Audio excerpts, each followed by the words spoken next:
रहीम अस्सलाम वालेकुम। मैं हूँ सादिया और आप लोग देख रहे हैं आज टीवी विद सादिया सादात।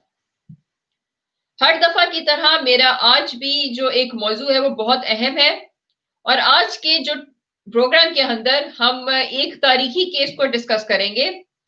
एक ऐसा केस जिसके अंदर पाकिस्तान को 35 मिलियन पाउंड मिलने थे, लेकिन पाकिस्तान से वो 35 मिलियन पाउंड तो गवाए, पाकिस्तान को एक 7 मिलियन पाउंड का जुर्माना भी अदा करना पड़ गया।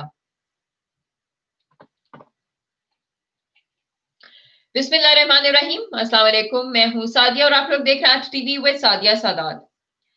हर दफा की तरह मेरा आज भी जो प्रोग्राम है वो काफी अहम है और वो इसलिए अहम है क्योंकि इसके अंदर आज हम बात करेंगे तारीखी केस के हवाले से। एक ऐसा केस जिसमें पाकिस्तान को 35 मिलियन पाउंड मिलने थे, लेकिन पाकिस्तान ने वो केस हार दिया और अब जुर्माना भी अदा करना पड़ गया पाकिस्तान को 7 मिलियन पाउंड का। ये प्रोग्राम शुरू करने से पहले मैं आपसे एक गुजारिश करूंगी कि आप मेरे चैनल को लाइक करें, शेयर करें और सब्सक्राइब करें। जी, तो ये केस ऐसे था कि 1948 में निजाम ऑफ हैदराबाद उस्मान अली खान ने 1 मिलियन पाउंड, उस टाइम के एक सफीर थे हमारे हबीब इब्राहिम रहमतुल्लाह, उनके पास डिपॉजिट करवाए क्योंकि इंडियन काफी एग्रेशन वहां पे चल रही थी। तो उन्होंने उस खौफ से ये पैसे इधर ट्रांसफर करवाए यूके में और चूंकि अब उसके ऊपर इंटरेस्ट काफी एक्यूमुलेट हो गया है, वो 1 मिलियन पाउंड अब 35 मिलियन पाउंड बन गया। और जहां पाकिस्तान को वो पैसे मिलने थे, लेकिन कुछ ऐसा हो गया कि पाकिस्तान ने वो केस हार दिया और बल्कि 7 मिलियन पाउंड का जुर्माना भी अदा करना पड़ गया। और इसी केस के ऊपर बात करेंगे। हमारे साथ लाइन पे मौजूद है साबिक सफीर, ये पाकिस्तान के 2 दफा सफीर रह चुके हैं, वाजिद शमसुल हसन साहब। ये पीपल्स पार्टी के सीनियर रहनुमा भी हैं, ये सीनियर जर्नलिस्ट भी हैं और ये कॉलम नगारी भी करते हैं डिफरेंट अखबारात के अंदर। आज हम इनसे जानेंगे कि क्या इस केस की हकीकत है, क्या सच्चाई है, कौन कसूरवार है इस केस के अंदर असल में। जी अस्सलाम वालेकुम सर। अस्सलाम वालेकुम। जब पहली दफा हाई कमिश्नर बना तो मुझे भी सरप्राइज, एक दिन मेरे पास लेटर आए नेट वेस्ट बैंक का, भैया आपके हाई कमिश्नर के अकाउंट में इतने पैसे पड़े हैं, इनका आप बताइए क्या करें हम। इनके ऊपर वो पता नहीं 1% इंटरेस्ट था, 2% था, इसको दोबारा कर दें। तो मैंने कहा भाई ये कहाँ से पता किया कि भाई ये कौन से पैसे हैं। तो पता लगा निजाम हैदराबाद के जमा कराए हुए हैं, जिसपे एक अकाउंट खोला था हमारे हाई कमिश्नर ने रहमतुल्लाह साहब ने, इब्राहिम रहमतुल्लाह साहब ने। चलता रहा, मैंने कोशिश की उसको पता करने की, रिवाइव करने की, देने की, क्लेम करने की। भाई पैसे छोटे बहुत होते हैं जिससे थोड़े बहुत कम किए जा सकते थे। और फाइनली ये पता लगा बैंक वालों ने मना कर दिया, कहा नहीं हमारा डिस्प्यूटेड है, इस पर आप पैसे नहीं हो सकता। और फिर हमने उस पर फिर दोबारा, जब मैं दोबारा आई कमिश्नर बना तो फिर शुरू की कोशिश की। फिर मुझे एडवाइस मिली कि आप एक लीगल कर लें, no win no cost basis पर आप मुकदमा करना, आपको कुछ देना पड़ेगा और जो भी हो सकता है फैसला आपके नजदीक आ जाए, 30%, 40%, 50% मिल जाए आपको। तो हमने वो मुकदमा किया, एक बैरिस्टर को एंगेज किया और बैरिस्टर को इसी टर्म पर ये मुकदमा हार और जीत का फैसला उसकी किस्मत में होगा। फैसला अगर जीत हुई तो उसमें हम शेयर में से उसको 10% दे देंगे। ये बातचीत होने के बाद हुआ कि मामला चलता रहा। फाइनली 2013 में जब इलेक्शन हो गया, उस वक्त मेरे पास एकदम से फॉरेन ऑफिस से टेलीफोन आया एक डायरेक्टर जनरल का कि जनाब ये कैसे कर दिया आपने, कैसे आपको अथॉराइज नहीं है। मैंने कहा भाई मेरे हाई कमिश्नर के अकाउंट में है ये पैसे और मैं ऑथराइज हूँ, मैंने किसी की इजाजत लेने की जरूरत नहीं थी। हालांकि मैंने कहा कि मैंने हाईएस्ट अथॉरिटी से पाकिस्तान की इजाजत दी थी और उन्होंने कहा था हाँ कर दो, इसमें क्या कोई नुकसान नहीं है, ना तो अगर फायदा ही होगा अगर कुछ मिल गया, नुकसान नहीं होगा अगर हमें देना नहीं पड़ेगा कुछ।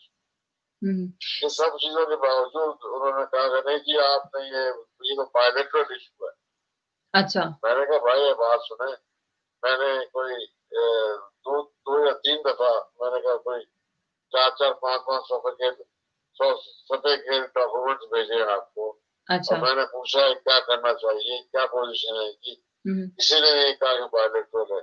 अच्छा। मैंने कहा बायोलेटरल होता तो एक क्लाइंट लिखते थे आपके भाई ये बायोलेटरल है फॉरेन ऑफिस वाले, तो मैं नहीं करता ना, मैं इजाजत लेने की कोशिश करता, मुझे तो इजाजत नहीं की होती थी क्योंकि हाई कमिश्नर के नाम अकाउंट था वो।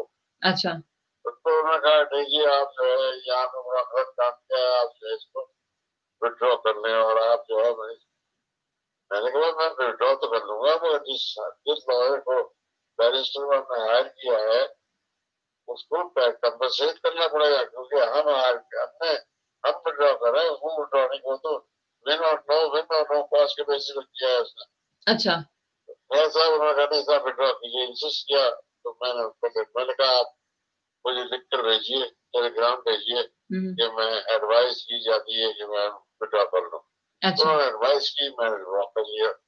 उस पर सारा मामला जो है आपका कवर हो गया, क्योंकि आपकी जो थी वो स्टेट वेस्ट बैंक वाले आपका पैसा रिलीज नहीं कर सकते थे।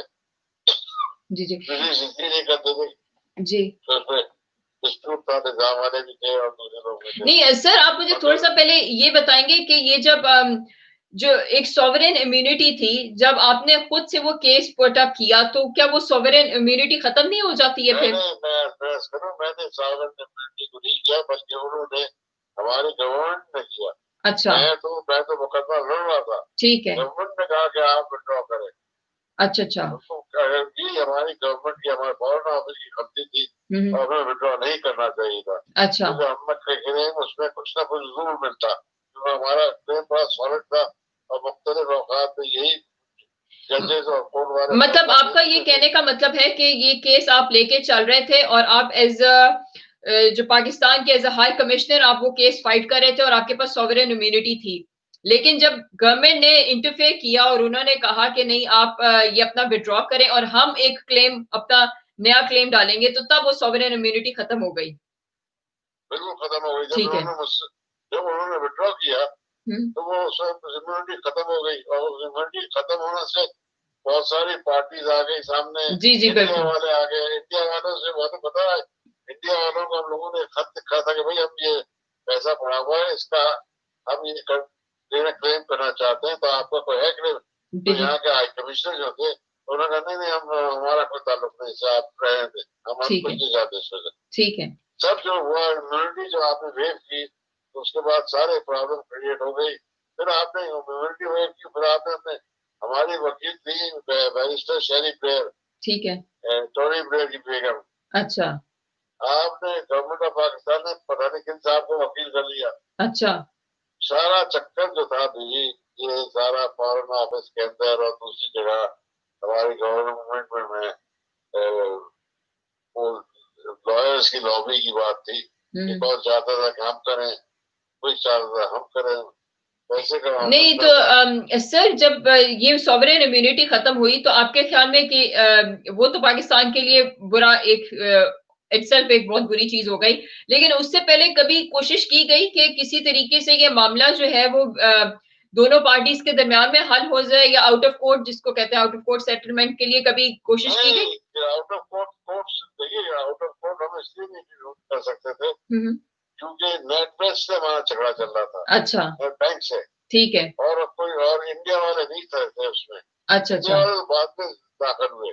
अच्छा। इंडिया वाले बाद में दाखिल हुए, निजाम वालों से तो बात हो गई थी, हमारे निजाम के जो क्लेमेंट थे उनसे बात हो गई थी। ठीक है। उन्होंने कहा था हम भी क्लेम करेंगे, अगर आप हमें ऑन योर ओन, हमारी हालत बहुत खराब है, आप उस पैसे में अगर आपको पैसा मिलता है तो उसमें से हमें 5%, 10% दे दिया गया। ठीक है। तय कर लिया था हमने कि हम दे देंगे उनको, इशू था ही नहीं। ठीक है। This was an account between myself, between government of Pakistan, between High Commissioner और यहाँ नेटवर्क बैंक का था। ठीक है। नेटवर्क बैंक वाले ही कह रहे थे कि आप जो है इस मसले को इंडिया वाले, हमने कहा इंडिया वालों का ही नहीं, इंडिया से हमने क्लेम बात की है और उन्होंने लिख कर दिया हमें कि हम भी क्लेम करेंगे। ये सब चीजें होने के बावजूद हमारे जो मैंने कहा ना कि शहरी ब्रांड बड़ी कॉन्फिडेंट थी, उसने कहा भाई कम से कम 30-40% तो मिल ही जाएगा। ठीक है, तो सर आपको कुछ याद है कि कौन से वकील थे? देखिए हमारे वकील तो थे अपने शरीफ ब्लेड। जी जी जी। नहीं, लेकिन सर सॉवरेन इम्यूनिटी खत्म होने के बाद कौन वकील था? कुरैशी साहब थे मेरे ख्याल से। अच्छा अच्छा। जो मुख्तलिफ केसेस में आते रहे पाकिस्तान के लिए, हारते भी रहे। अच्छा। वो थे उनके मेरे ख्याल जो कभी वे एक गुलबशन का भी केस वही कर रहे थे। ओके। गुलबशन, उसका केस भी वही कर रहे थे। ऐसे ही केस सारे केसेस निकल किए जाते थे। ये सारा व्यवधान में बड़ा घपला है सारा। सर वैसे आप इसमें किसका सबसे ज्यादा बड़ा कसूर समझते हैं? भाई मैं तो समझता हूँ कि फॉरेन ऑफिस का फेलियर है। ठीक है। फॉरेन ऑफिस ने मिसगाइड किया। फॉरेन ऑफिस ने कभी कोई सही तरीके का मशवरा नहीं किया। मैंने जैसे अर्ज किया, उन्होंने ना तो हमें कभी बतलाया कि बायलेटरल इशू है, एकदम से कहते हैं बायलेटरल इशू है। बायलेटरल इशू नहीं था वो। अच्छा। हो ही नहीं सकता था बायलेटरल इशू, क्योंकि बैंक और उसके दरमियान था government of Pakistan, high commissioner के दरमियान। अच्छा, तो सर आपने जब तक आप थे, क्योंकि माशाल्लाह आप 2 दफा पाकिस्तान के हाई कमिश्नर रह चुके हैं, एक दफा 1994 में और दूसरी दफा 2008 में भी आप रह चुके हैं, और आपने एक दफा 6 साल का टेन्योर किया, दूसरी दफा 2.5 साल का। आपने बहुत इस केस के लिए बहुत अच्छे पेशरफ्त की, लेकिन आप क्या समझते हैं कि मौजूदा जो हाई कमिश्नर साहब है वो क्या चीज नहीं कर सके जिसकी वजह से हमें ये केस हारना पड़ा है? मैं उनको ब्लेम नहीं कर सकता। अच्छा। क्योंकि उन्होंने उन्होंने तो फॉरेन ऑफिस की इंस्ट्रक्शंस पर फॉलो किया। अच्छा। वकील किया उन्होंने, उनसे जो कहा गया वकील वो किया। अच्छा। और वो वकील जो साहब थे उन्होंने जो फैसला कोर्ट ने किया वो उन्होंने होने दिया। उन्होंने कुछ वैसी, यानी कि हाई कमिश्नर जो थे उनका मेरे ख्याल से कोई ज्यादा दखल नहीं था इसमें। सिवा यही था कि एक इम्यूनिटी विड्रॉ, एक आपने केस विड्रॉ किया, फिर उसके बाद रिवाइव किया, तो केस जो था 0 पॉइंट से शुरू हुआ। अच्छा। तो उसमें आप फंस गए ज्यादा। ठीक है, और सर अगर आप समझते हैं कि ये पैसा हुकूमत पाकिस्तान कैसे अदा करेगी आपके ख्याल में? पाकिस्तान, मैं तो ये कहता हूँ कि कोताही और गफलत की वजह से ये हमारा 35 लाख रुपया जो था, 35 लाख पाउंड जो थे, ये हाथ से निकल गए। जी जी बिल्कुल। वरना 40-50% तो कहीं गए नहीं थे, क्योंकि हमारा गेम था। इसकी वजह कोर्ट तो रिलीज ही नहीं करा था। ठीक है। फर्ज कीजिए कि आप नहीं भी करते, कोर्ट तो रिलीज नहीं कर रहा था। वो तो कहता जब तक फैसला नहीं पाकिस्तान नहीं करेगा जब तक नहीं निकल सकेगा। तो ये तो था, इसमें तो हमारी सबसे बड़ी कोताही। और फॉरेन ऑफिस की जो है ना, उन्होंने जो विड्रॉ किया वो सबसे बड़ी गलती की थी। जी, तो जैसे कि अभी आपने वाजिद शमसुल हसन साहब को सुना और उनके व्यू पॉइंट जाने कि किस तरीके से पाकिस्तान ये केस हार बैठा है, और ये जैसे कि मैंने आपको पहले कहा था कि पाकिस्तान को लेने के देने पड़ गए हैं, कहाँ 35 मिलियन पाउंड और कहाँ 7 मिलियन पाउंड का जुर्माना, जो कि तकरीबन लगभग पाकिस्तान के 1.5 अरब रुपया बनता है, और ये अदा कर दिया गया है पाकिस्तान के ओवरसीज फंड में से। वो एक ऐसा फंड है जो पाकिस्तान के जो यहाँ पे डिप्लोमेटिक स्टेशन है उसकी इंप्रूवमेंट के लिए, जो ओवरसीज पाकिस्तानी है उनकी वेलफेयर के लिए ये पैसा लगना था, लेकिन ये पैसा जो है उन फंड से अदा कर दिया गया है, ये 1.5 अरब रुपया, और ये फॉरेन जो करेंसी है उसी के अंदर अदा किया गया है, जो कि एक मजीद नुकसान है, क्योंकि जो पाकिस्तान की जो करेंसी डिवैल्यू हो गई है। तो इस हवाले से मैं समझती हूँ कि काफी बड़ा केस है, क्योंकि पाकिस्तान को इसमें काफी नुकसान उठाना पड़ा है। इस तरह के मैं कुछ और केसेस आपके सामने लेकर आऊंगी अपने नेक्स्ट प्रोग्राम के अंदर, और उसमें मैं आपको बताऊंगी कि पाकिस्तान कौन कौन से केस किस किस जगह पे हारा है और कितना कितना उसको नुकसान उठाना पड़ा है। मेरे अगले प्रोग्राम तक के लिए अपना बहुत सा ख्याल रखिएगा। पाकिस्तान पाइंदाबाद।